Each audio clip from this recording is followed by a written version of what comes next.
This one is about generosity. When I was first getting close to God and He was talking about changing me, I was hoping He would work on my personality in some ways and make me, more popular and more witty and more of a extrovert. Instead, He told me we were working on generosity. I said, "You got to be kidding me. That's, such a lame thing. I want to work on, how to be the life of the party or something." And he was like, "No, we're working on generosity." I was a naturally stingy person. When singers or guest speakers came to my church and they had their tapes to sell or their books to sell, which were about $10 a piece at the time, I would say, well, maybe so-and-so will buy one and I can borrow it from them. So I never wanted to give my money to the people who were deserving it, actually, the people that I liked. And one day, I felt this internal thing inside of me, which was like, don't do that. It was that kind of thing inside of me. It wasn't like a voice that I heard, but it was a definite impression.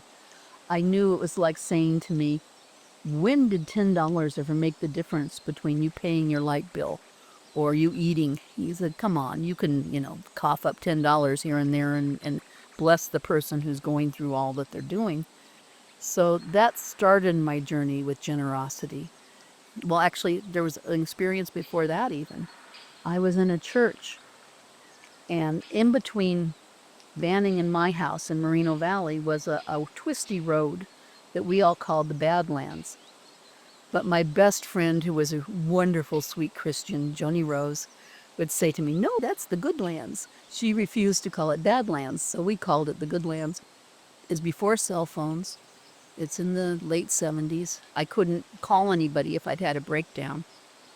I knew that going home, which was about a 25, 30-minute drive from the church, I was going to have to stop and get gas because I was almost out. I didn't want to run out of gas on that road, particularly. There weren't many lights and there weren't many cars. It would just have not been good. I'm sitting in church and God says, "Throw $5 into the plate." And I went, no, I'm in this situation. Plus, my husband and I had a deal where we always agreed on how we spent our money. We spent it very intentionally. He didn't go out and buy computer equipment. I didn't give money to the church unless we both agreed. And we were going through a phase. We went through different phases of giving. But we were going through a phase where Dennis was like, "I don't want you giving money to the church. I think they're just out after your money and blah, blah, blah," whatever his story was. So I didn't do it, but felt like God was telling me, "Throw it in the plate." And I said, "Well, God, you told me to listen to my husband. I'm supposed to listen to my husband." And he said, "Nonsense, throw it in the plate. I'm your God. Who are you going to listen to?" So I went, "Oh, okay." And I did. I put it in the plate.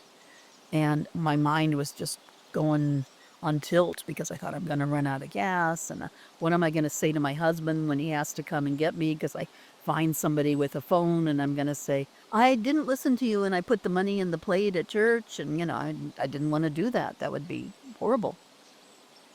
But I did it. And oddly enough, I made it home on the gas that I had.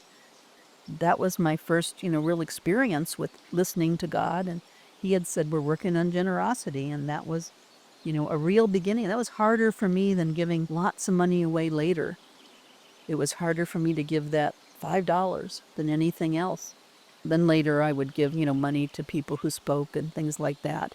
Even later than that, God said, when you go to a restaurant, you're going to over-tip people. You're going to give them 25, at first you start with 20% because I thought 20% was crazy. And He said, "No, you're going to give them 20%. And then it'd be like, you're going to give them 30% or you're going to give them 35, or sometimes He'd make up real weird numbers that I had to give people. I went, okay. It surprised me because what came back to me, the Bible talks about how if you want to receive, you have to learn how to give. His ways are not our ways. I thought that was absolutely crazy, but it turned out to be very, very practical because we would go to some of the same restaurants and it was embarrassing how the waitresses or waiters would take such good care of us. I was like, wow, I was astounded. And just in life, generosity is a real key to so many other things, as well as thankfulness. I think they go hand in hand. that when you're generous with people, and then when you're thankful when people do things, it's just amazing what that brings back to you in life. You don't lose anything, you actually gain from that.